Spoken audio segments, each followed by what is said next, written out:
Well, it is not just us who are panicked and opposed to the Trump administration actions, more specifically Elon Musk's actions in dismantling and attacking, in some cases, unlawful ways, agencies within our government with no regard for the impact of the gutting of these agencies. Now going after, as I'll update you on in this segment, the Consumer Financial Protection Bureau, who protect consumers from powerful folks like Elon. No conflict of interest, though, we're told from MAGA. And it's not just us, though.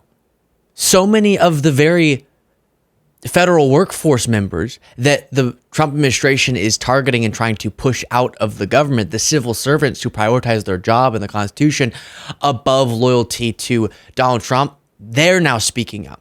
And when we wonder what is it that those opposed can do, even if it's not going to stop these actions, to push back against them, well, if you're in the government, this is it. Speaking out, calling attention, and making clear who the American people should blame when they see the impacts in their life. I want to show you a video in just a second here. Someone going on the record on video, which is very brave. But first, someone who did so in an op-ed for Slate titled, "I work in the office carrying out the government purge. Here's what I want you to know.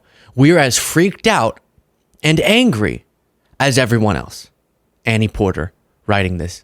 So much credit to her. But she writes, "I'm a career civil servant at the federal government's Office of Personnel Management, and I'm sorry.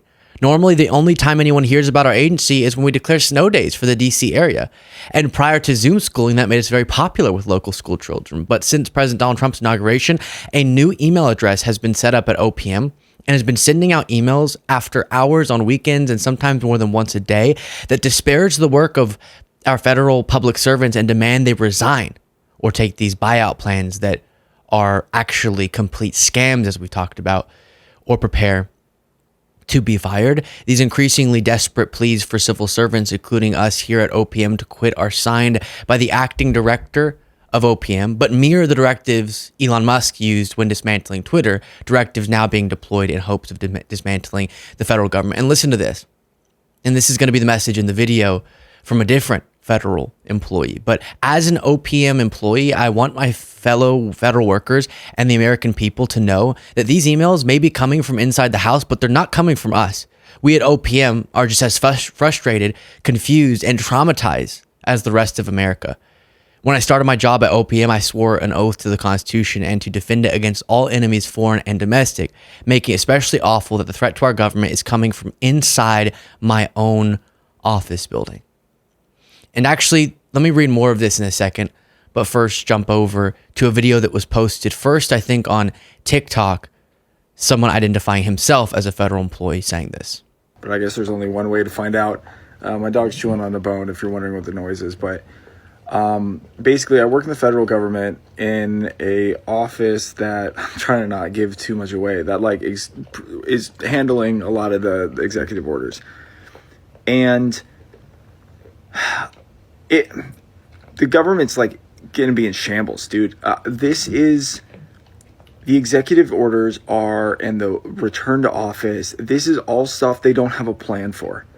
This is stuff written so poorly, just single-handedly to thin out personnel and to disrupt the workforce.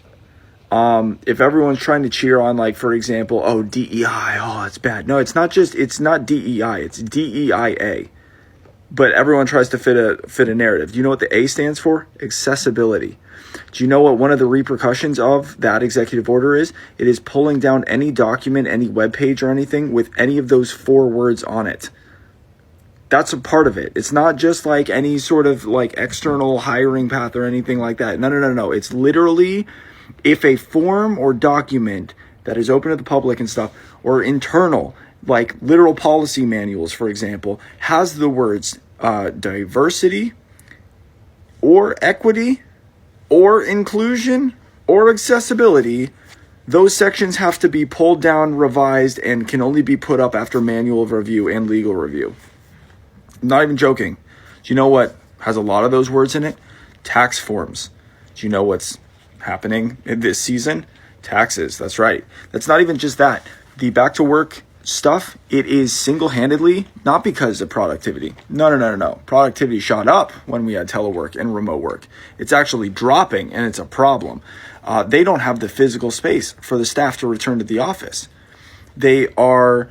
Point here being, aside from the catastrophic structural changes that will come of getting rid of USAID, getting rid of Department of Education, which is what they're working on now, getting rid of or gutting the Consumer Financial Protection Bureau. The point that he's bringing up is there's not really a plan for this stuff, even as shown by, hey, take down any pages, and I saw rural.gov, resources for folks in rural communities, taken down, no access. We saw the Medicaid pulled down for a period of time. What is this chaos caused by? There's not actually a lot of thought going into it, because they're okay if people lose access to these resources, because there is an underlying belief that these systems and programs we've created, they're just not that valuable, I should say. And when you have that underlying ideology, messing things up without a plan to sort of transition to a different system or to transition out a program, and you're just doing it all in the heat of the moment, that is bolstered by that underlying ideology. Continuing from this op-ed, OPM's origin goes back to the creation of the civil service in 1883, and the public servants who work here believe in the importance of having non-political employees run the basic functions of government. We serve as human resources for the rest of the federal agencies. But unlike HR at a private company, where HR really works for your boss and not for you, our agency actually does work for the American people and the public servants who serve them, and it really is nonpartisan. But obviously, that's the problem that the Trump administration and Musk have. They want partisan actors who serve first and foremost Trump, which is setting us up for a really challenging and decades-long fight to get back even to where we were before, if we can win in upcoming elections. Russ Vought, one of the creators of Project 2025, they told us, no, we don't have anything to do with Project 2025. Oh, now we're elected. This guy, he's going to run the Office of Management and Budget, which is the policy heart of the government, in the way that OPM is the HR backbone. Said, according to ProPublica, that he wants to drive civil servants into trauma and make us feel like villains for doing our jobs. He's been very effective at this first half of his goal, but the villains here aren't the civil servants working to serve the American people, and it's not even those of us who work at the agency sending out all the emails that are terrifying everyone else. And again, I know in the minds of a lot of the supporters of Trump or apologists for Trump, it'll be, well, this is just politics. Oh, sorry, smacked my mic there. This is politics. The liberals are upset and the conservatives are going to beef with them, and that's life. It's not, though. That's not what this is.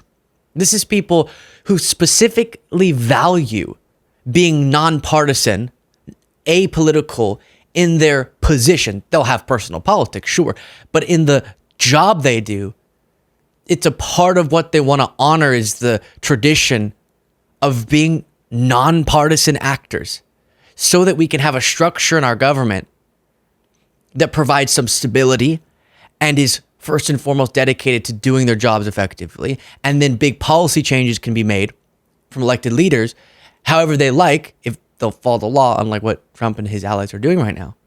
But you'll have folks who throughout administrations can actually keep the wheels turning so that there's stability. That doesn't mean you can't make change. You can, but you have to do it through the system that we have, through the process that we have, where there's checks and balances. And that's not what the Trump administration is doing, which is why judges keep having to jump in and say, what, you can't do that. What, you can't do that. This is so unconstitutional. This is so unlawful. Because we've created a system so that there is checks and balances, and they're just absolutely stomping all over that. The New York Times reporting, inside Musk's aggressive incursion into the federal government, the billionaire is creating major upheaval as his team sweeps through agencies in what has been an extraordinary flexing of power by a private individual. Just not at all leading, even though a lot of the content of this article is valuable, not grabbing the urgency of the moment with that title, I'd say. Mr. Musk, the world's richest man, is sweeping through the federal government as a singular force, creating major upheaval as he looks to put an ideological stamp on the bureaucracy and rid the system of those who he and the president ride as the deep state. The speed and scale of shocked civil servants who have been frantically exchanging information on encrypted chats, trying to discern what is unfolding. And then a really crucial part is here. Senior White House staff members have at times also found themselves in the dark, according to officials who spoke on the condition of anonymity to describe sensitive discussions. One Trump official who was not authorized to speak publicly said Mr. Musk was widely seen as operating with a level of autonomy that almost no one can control. And there it is. That's a bombshell in and of itself, which is that, as we've been saying, he's not directing each little action like he wants people to believe. He's not as in control as he wants people to believe. When we make the quote unquote joke about President Musk, there's a lot of seriousness attached to it, which is that you have an unelected billionaire who only has the influence and power that he currently has because he bought it from Trump by spending hundreds of millions of dollars getting Trump elected and buying a platform to leverage it in Trump's interest. And now he's getting to go around. And even though I'm bummed out that we elected Trump and his administration, the people who were actually elected and given power by our democratic process, they're not even the ones calling the shots. Talk about an unelected bureaucrat. That was their whole thing, was to stop doing that. And he, in this unofficial position, in a way that's having to be paused by a federal judge, is fundamentally changing the structure of our government. The latest being this Common Dreams report, so much for lowering costs, fury over Musk's death wish for CFPB that returned over $20 billion to consumers. The richest man in the world wants to shut down an agency that keeps people like him from ripping off the rest of us. Defenders of a Consumer Financial Protection Bureau that has returned tens of billions of dollars to duped and defrauded U.S. consumers expressed outrage overnight over this. And this is because Elon Musk is saying, RIP the Consumer Financial Protection Bureau. Let's get rid of it or gut it as well. The very institution that's responsible for making sure that less powerful folks, individual consumers, when they get defrauded, when they get ripped off, when the law is not followed in involvement with them, they are protected by someone. As you heard, their $20 billion returned back to consumers who were defrauded in some way by more powerful people like Elon Musk. So Elon Musk is going after the very institutions that hold accountable people like Elon Musk. Elon Musk is going after the institution that sometimes can stand in between the more powerful companies or individuals and just your average consumer. Is it not clear? Is this still the working class hero that MAGA told us that he was? And amid all of this, we keep going back to, well, what are the defenders of these actions saying? What are the defenders saying as to why we need to go after the most vulnerable people? Is what this is. Well, Republican Senator Bill Hagerty tries to justify it here.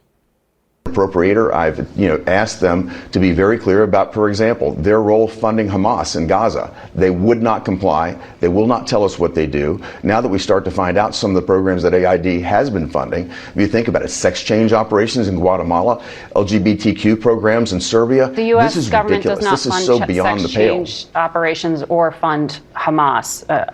You know that, though. But I like that wording. You know that, though. That's important to note.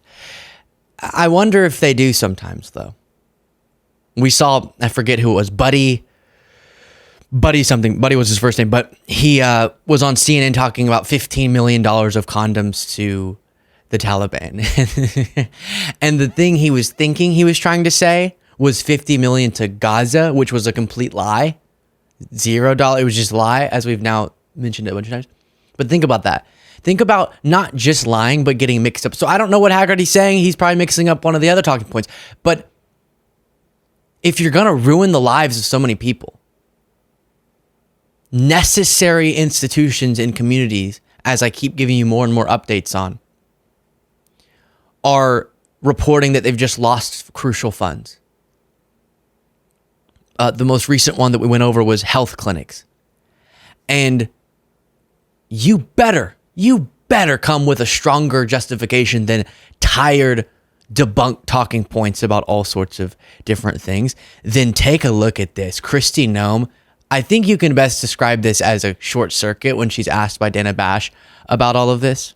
Absolutely. I remember a time when Republicans were very careful about and worried about the government, particularly unelected people. Well, we can't trust our government anymore. Having access to personal data. Yeah. Oh, absolutely. You are the government. Yes, that's what I'm saying, is that the American people now are saying that we have had... Wait, watch that again, and then I'll play the rest of it. But yeah, that's right. We can't trust the government anymore. You are the government, which is what I'm saying. You can't trust... Well, yes, you can't.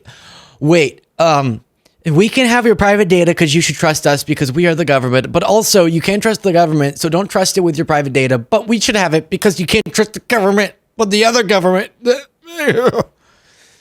I remember a time when Republicans were very careful about and worried about the government, particularly unelected people. Well, we can't trust our government anymore. Having access to personal data. Yeah. Oh, absolutely. You are the government. Yes, that's what I'm saying, is that the American people now are saying that we have had our personal information shared and out there in the public. Elon Musk has access to it. Yeah, but Elon Musk is part of the administration that is helping us identify where we can find... Part of the government. No, but Elon Musk, okay. No, but Elon gets your information because he bought it from Trump. I mean, because he's a part of the administration. What is the administration? The administration in what? The federal government, Kristi. Your justification for him getting access to information illegally, as a federal judge has indicated. The reason that's okay is because he's a part of the government, but you can't trust the government because the government stole your data like Elon Musk did, except for Elon Musk can do it because he has really good rockets. Yeah, but Elon Musk is part of the administration that is helping us identify where we can find savings and what we can do. And he has gone through the processes to make sure that he has the authority You're totally the president has granted him. I am today by the work that he's doing by identifying waste, fraud, and abuse. And which he's not finding, which is why you have to lie about it. If there were such egregious examples, as I thought there would be more of, because I understand waste and fraud happens in the government, but you haven't been able to find compelling ones, so you're making up stuff.